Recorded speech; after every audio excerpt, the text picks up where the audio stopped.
नमस्कार, मैं हूं आशीष त्रिपाठी आपके साथ और रुक करेंगे इस वक्त की अहम खबर का। इंदौर से आ रही है बड़ी खबर। दरअसल आज बीजेपी अपनी पुरुषार्थ यात्रा निकालेगी। भगवा ध्वज लेकर बीजेपी के कार्यकर्ता यात्रा में निकलेंगे। 11,000 वाहनों पर ये सवार होंगे और कार्यकर्ताओं की 1100 बाइक्स भगवा गाड़ी में निकलेंगी। महिला कार्यकर्ता भगवा साड़ी में भगवा ध्वज लेकर महिला कार्यकर्ता सड़कों पर निकलेंगी और बीजेपी के कई दिग्गज नेता यहां मौजूद रहेंगे। आपको बता दें कि इस यात्रा के माध्यम से एक बड़ा शक्ति प्रदर्शन भारतीय जनता पार्टी करने की तैयारी में है और बीजेपी के कई दिग्गज यहां पर मौजूद रहेंगे। पुरुषार्थ यात्रा MR10 यात्रा से होकर राजबाड़ा तक जाएगी और इस पूरे मामले को लेकर ज्यादा जानकारी आप तक पहुंचाएंगे। अब से कुछ ही देर में अरुण हमारे सहयोगी हमारे साथ होंगे। फिलहाल आपको बता दें कि ये जो यात्रा है, इस यात्रा के माध्यम से बहुत बड़ा संदेश भारतीय जनता पार्टी देना चाहती है। एक बड़ा शक्ति प्रदर्शन इस चुनावी साल में मध्य प्रदेश में होने वाले चुनावों को लेकर भारतीय जनता पार्टी जिस तरह से पूरी तत्परता के साथ जुटी हुई है, उस तत्परता का एक और उदाहरण आज भारतीय जनता पार्टी के संगठन द्वारा निकाले जाने वाली इस यात्रा के माध्यम से देने का प्रयास रहेगा और तस्वीरें भी आपको दिखाएंगे। उस वक्त यात्रा में क्या तस्वीरें होंगी वो आप देख पाएंगे और कहां से इसकी शुरुआत होगी, इस विषय को लेकर ज्यादा जानकारी लेंगे। हमारे सहयोगी अरुण त्रिवेदी इस वक्त इंदौर से हमारे साथ मौजूद हैं, उनके पास चलते हैं। अरुण, अभी की बात करें तो क्या तैयारियां कहां तक पहुंची हैं और ये जो यात्रा है इसका रूप क्या होगा और आज की इस यात्रा से क्या संदेश देने का प्रयास भारतीय जनता पार्टी का हो सकता है? देखिए, सबसे बड़ी बात हम आपको पहले तैयारियां दिखा दें। ये जो बड़ा ग्राउंड है कई एकड़ में फैला हुआ है, यहाँ पर आपको भगवा वो जो गाड़ियां हैं वो भगवा ध्वज लिए हुए लोग यहाँ पर पहुंचने का यहाँ पर सिलसिला शुरू हो गया है और बड़ी संख्या में यहाँ पर लोग पहुंचेंगे। 11,000 गाड़ियां यहाँ पर पहुंच चुकी हैं और जो अभी भी गाड़ियां पहुंचने का सिलसिला शुरू है, इसमें 2 व्हीलर से 4 व्हीलर। सबसे बड़ी बात 2100 जो महिलाएं हैं वो इस वाहनों पर चलेंगी। जो इस यात्रा के संयोजक हैं नानूराम कुमावत, वो मेरे साथ हैं। जी बताइए, क्या मकसद है इस यात्रा का? देखिए, ये यात्रा गुड़ी पड़वा के उपलक्ष्य में ये यात्रा निकाली जा रही है जो सामाजिक एकात्मता को समर्पित है। इसके अंदर सारे मत पंथ संप्रदायों के साधु संत और समाजजन रहने वाले हैं। पूरे इंदौर को सामाजिक एकात्मता के बंधन में बांधने का ये उद्देश्य है। और आज आप जिस प्रकार की पूरी व्यवस्था देख रहे हैं, यहाँ अलग अलग 6 प्रकार के जत्थे चलने वाले हैं, जिसके अंदर आगे यहाँ महिलाओं का जत्था चलेगा, उसके पीछे पुरुषों का, उसके पीछे पुरुषों का, बीच बीच में रथ चलने वाले हैं, फिर गाड़ियाँ चलने वाली है और पूरा इंदौर आज सजा हुआ है। और इसका लक्ष्य एकमात्र है, पूरे इंदौर को जिस प्रकार हम स्वच्छता में नंबर 1 है, वैसे ही सामाजिक सौहार्द में, और जैसा इंदौर का स्वभाव है कि एक बार जो यहाँ आता है यहीं का रह जाता है, तो उसको और प्रगाढ़ करने के लिए कि इंदौर का अच्छा वातावरण बने, इसका उद्देश्य। अच्छा, विधानसभा चुनाव से पहले एक माहौल बनाने की कोशिश है बीजेपी की। देखिए, ये तो क्या है, राजनीतिक दृष्टि है और चूंकि हम भी एक राजनीतिक कार्यकर्ता हैं तो इसलिए कुछ भी करते हैं तो उसमें ये झलक आती है। पर राजनीति अपनी जगह है, पर ये तो भगवा हर हृदय में धारण हो, उसका उद्देश्य है। अब राजनीति, अब चूंकि भारतीय जनता पार्टी भगवा को धारण करके चलती है, इसलिए सबको ऐसा लगता है, पर मेरा मानना है ये राजनीति के लिए नहीं, ये जन जन तक भगवा ध्वज पहुंचे और भगवा की शान पहुंचे, उसका उद्देश्य है। अच्छा, इसका रूट क्या होगा और कितने मंचों से स्वागत होगा? लगभग 240 मंच पूरे रूट पे लगने वाले हैं। 21 किलोमीटर का इसका रूट है और यहाँ से लेकर रेडिसन से बंगाली चौराहे होते हुए मूसाखेड़ी, आजाद नगर, वहाँ से AB रोड से LIG, पाटनीपुरा, वहाँ से मालवा मिल, वीर सावरकर प्रतिमा होते हुए रिगल और माँ अहिल्या जी की प्रतिमा पर इसका समापन है। सभी साधु संत महंत माँ अहिल्या जी की प्रतिमा पे माल्यार्पण करेंगे और उसके बाद इसका समापन होगा।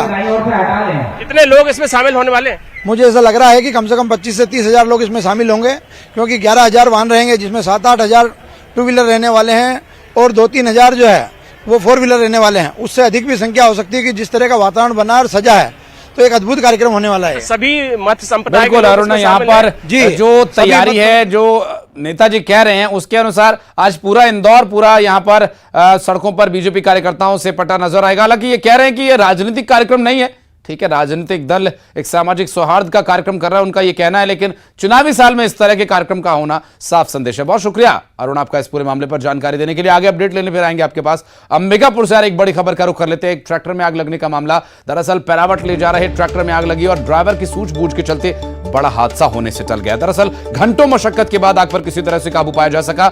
उदयपुर थाना क्षेत्र के रामगढ़ रोड में ग्राम चकेरी की घटना है ये, और इस हादसे की कुछ तस्वीर हम आपको दिखा रहे हैं। सबसे पहले न्यूज 18 मध्य प्रदेश छत्तीसगढ़ पर आप ये तस्वीरें देख रहे हैं, जहां पर ट्रैक्टर में चकेरी ले जा रहे आग लगी, और आग लगने के बाद जो ड्राइवर ने सूझबूझ दिखाई वो बड़े हादसे को रोकने के लिए काफी कारगर साबित हुई। श्रवण महंत हमारे सहयोगी इस वक्त हमारे साथ है। श्रवण, कैसे आग लगी थी? चूंकि चकेरी ऐसी चीज है कि एक छोटी सी चिंगारी भी उसको जलाने के लिए काफी है, लेकिन क्या कुछ घटनाक्रम रहा, क्या है जानकारी अपने पास?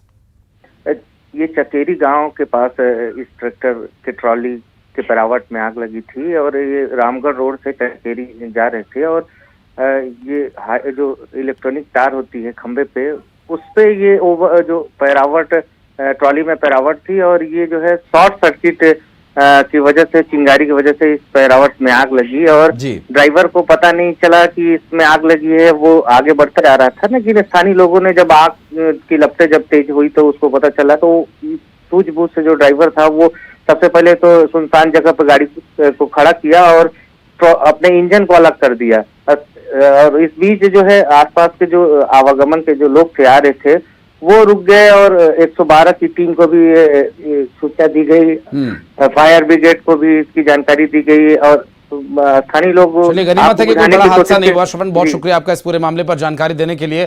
तो पैरावट में आग लगी थी, चकेरी गांव के पास यह हादसा हुआ। हालांकि ड्राइवर की सूझबूझ से यहां पर इसे बचा लिया गया किसी बड़ी घटना में तब्दील होने से पहले। भिलाई से बड़ी खबर आपको बता दें, निर्माणाधीन इंडोर स्टेडियम में हादसा। इंडोर स्टेडियम में भिलाई निगम आयुक्त ने जांच के आदेश दिए हैं। 4 इंजीनियर्स की टीम को जांच के लिए बताया गया है, रिपोर्ट सौंपने के लिए आदेश दिए गए हैं, और शुरुआती जांच में घटिया निर्माण किया जाना पाया गया है। सेक्टर 7 में निर्माणाधीन इंडोर स्टेडियम की दीवार गिर गई थी, जिसके बाद इस पूरे मामले को लेकर अब जांच की बात कही जा रही है, और इस जांच से क्या कुछ जानकारी मिलेगी आगे इस पर अपडेट पहुंचाएंगे। मिथिलेश फिलहाल हमारे सहयोगी इस वक्त हमारे साथ हैं। मिथिलेश, जांच टीम को कितना समय दिया गया रिपोर्ट देने के लिए, और क्या गड़बड़ियां स्टेडियम निर्माण में अब तक सामने आई हैं? देखिए, बिल्कुल कल ही इसको देखने से पता चल रहा था कि किस तरह से भ्रष्टाचार हुआ होगा, क्योंकि एक हल्की सी हवा आई थी और हल्की सी जब बारिश हुई तब कॉलम सहित दीवार ढह गई थी, जिसने सारी गुणवत्ता की पोल खोलकर रख दी थी। क्योंकि इतनी कम बारिश और इतनी हल्की हवा में जब ये गिर सकता है तो उससे अंदाजा लगाया जा सकता था कि इसकी गुणवत्ता कैसी रही होगी। इस पूरे मामले में भिलाई निगम आयुक्त रोहित व्यास ने 4 इंजीनियरों की एक टीम गठित की है, जिनको 3 दिन का समय दिया गया है।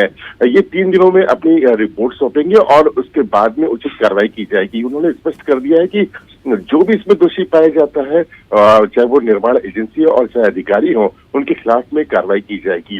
तो भिलाई में आज जो है ये इंडोर स्टेडियम का मुद्दा काफी गरमाया हुआ है, और इसमें सीधे जो भाजपा है वो हमलावर नजर आ रही है, क्योंकि उनको बैठे बिठाए मुद्दा मिल गया है। और दूसरी बात क्या है कि विधानसभा जब चुनाव नजदीक हो तो इस तरह के जब मुद्दे होते हैं तो एक बड़े मुद्दे ये विपक्षी के लिए बन जाते हैं। तो ये मुद्दा गरमाया हुआ है।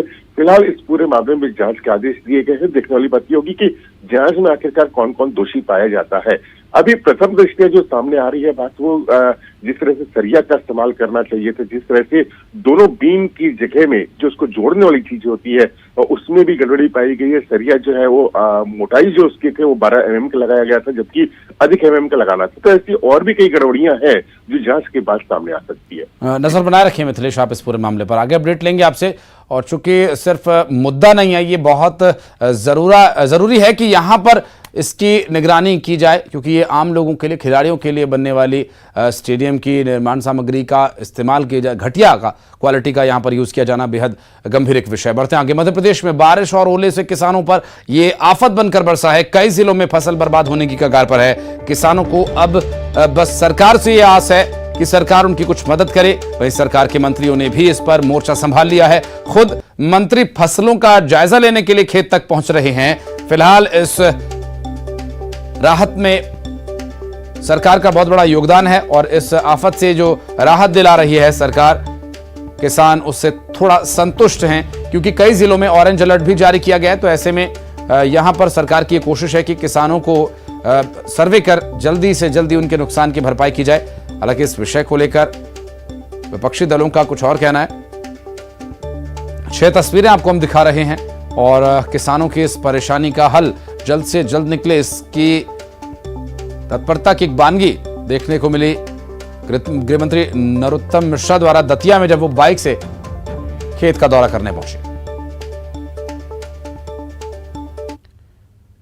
और रायपुर में बारिश की परेशानी लगातार बढ़ती जा रही है और किसानों की चिंता भी इसी के साथ और बढ़ती जा रही है। आज भी प्रदेश के कई जिलों में बारिश होगी। तेज आंधी और ओलावृष्टि से किसानों को नुकसान हो रहा है।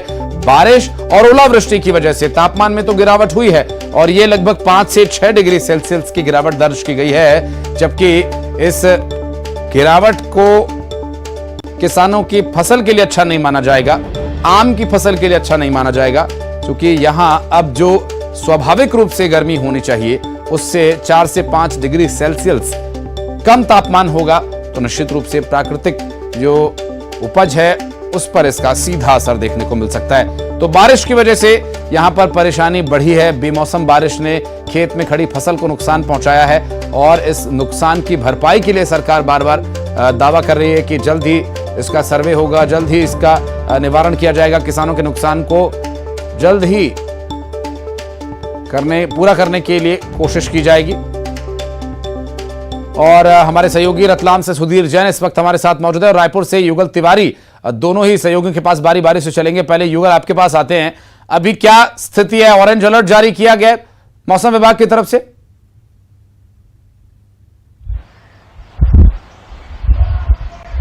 में आज भी बारिश के आसार हैं। इसके अलावा तेज अंधड़ चल सकती है, साथ ही ओलावृष्टि की संभावना लगातार प्रदेश में बनेगी और ये जो संभावना है आने वाले 20 मार्च तक रहेगी।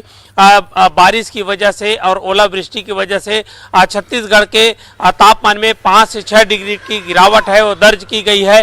कई ऐसे जिले हैं जहां पर जमकर ओलावृष्टि हुई है, जिससे फसलों को काफ़ी नुकसान है वो हुआ है और ये कहा जा सकता है कि बेमौसम बारिश है आशीष, उसकी वजह से प्रदेश के किसानों की मुश्किलें हैं बढ़ गई है। चूंकि आम की फसल है और तेज आंधी की वजह से, ओलावृष्टि की वजह से फसलों को भारी नुकसान हुआ है। इसके अलावा प्रदेश में दलहन तिलहन की खेती है वो की गई है, कुछ स्थानों पर जो रबी फसल के धान है वो लगाए गए हैं, तो इस पर भी व्यापक असर है वो देखने को मिल रहा है। तेज हवाओं की वजह से जो फसलों का नुकसान हो रहा है, तो ये कहा जा सकता है कि मौसम की बेरुखी की मार है और दोहरी मार किसान लगातार झेल रहे हैं। तो ये कहा जा सकता है बिल्कुल युगल, ये एक बड़ी परेशानी है और अभी इस पर क्या सरकार की तरफ से कोई राहत मिल सकती है, आगे बातचीत करेंगे आपसे। हमारे साथ सुधीर भी रतलाम से जुड़ गए, शैलेंद्र भदौरिया भी आपसे कुछ ही देर में हमारे साथ होंगे। सुधीर, आपके पास आते हैं, क्या अभी अपडेट मिल पा रहा है, कितना समय लग सकता है किसान को इस पूरी मुसीबत से उबरने में और बारिश कितने दिन लगभग होनी है अभी आगे?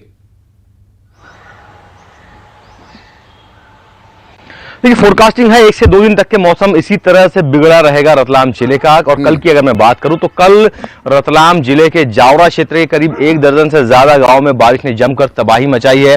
जो ओलावृष्टि हुई है उससे किसानों की फसलें खासी प्रभावित हुई। आलम यह था कि जो 4 लेन है डोडर के पास कचनारा जो दूसरा जो क्षेत्र है वहां पर बर्फ की चादर बिछ गई थी। लोगों को ऐसा लगा कि मानो शिमला का नजारा यहाँ देखने को मिला है।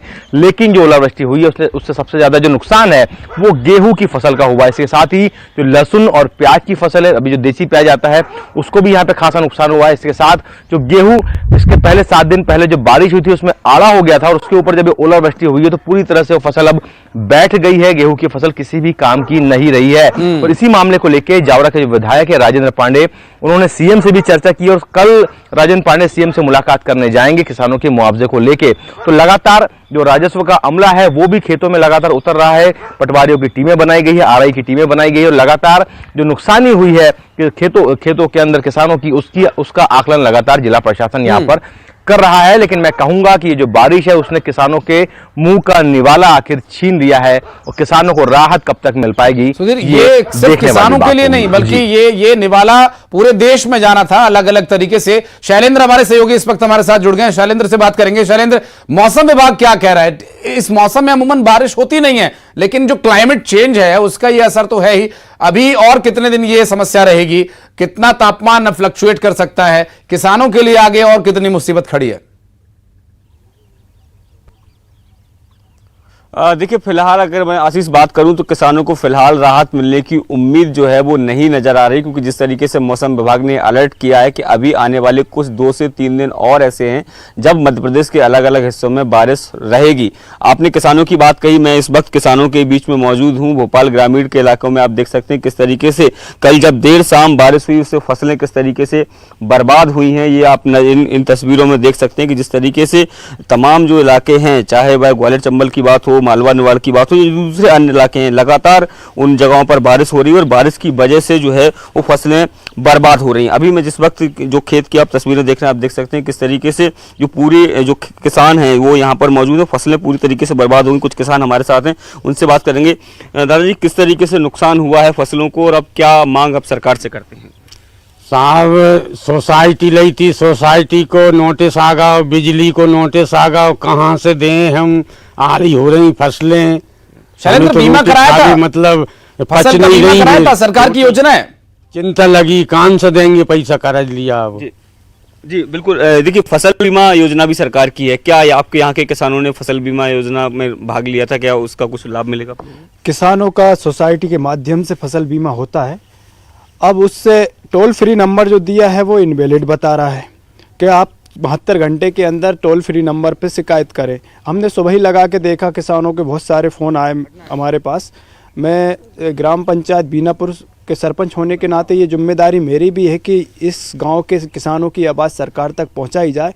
तो हमने टोल फ्री नंबर पे भी कांटेक्ट करने की कोशिश की, वो नहीं लग रहा है, इनवैलिड नंबर बता रहा है। और किसानों की हालत निरंतर बारिश से ये हो गई है कि फसल बिल्कुल काली पड़ चुकी है निरंतर बारिश से। बिल्कुल, अब ये प्राकृतिक मार है शैलेंद्र, निश्चित रूप से ये जो तस्वीर है वाकई दुखद है बहुत, लेकिन अगर फसल बीमा कराया है तो उसका लाभ भी मिलेगा और सरकार, मध्य प्रदेश सरकार भी इसके लिए प्रयासरत है कि किसानों को नुकसान न झेलना पड़े। जो प्रकृति की मार है उसके लिए तो कोई कुछ नहीं कर सकता। दीपक हमारे सहयोगी जसपुर से मौजूद है। दीपक, क्या स्थिति है? बारिश हो रही है ऐसे समय में जबकि बारिश होनी नहीं चाहिए, तापमान गिर रहा है 4-5 डिग्री तक।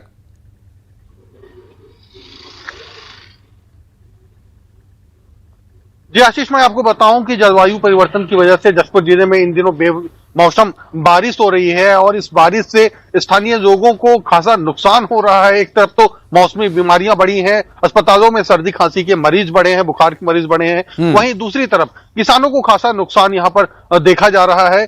जो गेहूं की फसल है वो खड़ी फसल है और ओलावृष्टि की वजह से गेहूं की खड़ी फसलों को खासा नुकसान हुआ है। वहीं जशपुर जिले में टमाटर की फसलें इस वक्त लगी हुई हैं और ओलावृष्टि की वजह से टमाटर समेत अन्य कई फसलों को भी नुकसान हुआ है। तो जिस तरीके से एक तरफ मौसम की वजह से बीमारियां बढ़ी हैं और किसानों को भी नुकसान यहाँ पर हो रहा है और आने वाले समय में 2-3 दिनों तक यहाँ पर मौसम खुलने की आशंका नजर नहीं आ रही है। लोगों को भी सावधानी बरतनी होगी दीपक। और बारिश हुई है तो बारिश के बाद कई बार मच्छर भी परेशान करते हैं, तो ऐसे में लोगों को इससे भी सावधान रहना होगा। बहुत शुक्रिया आप चारों का।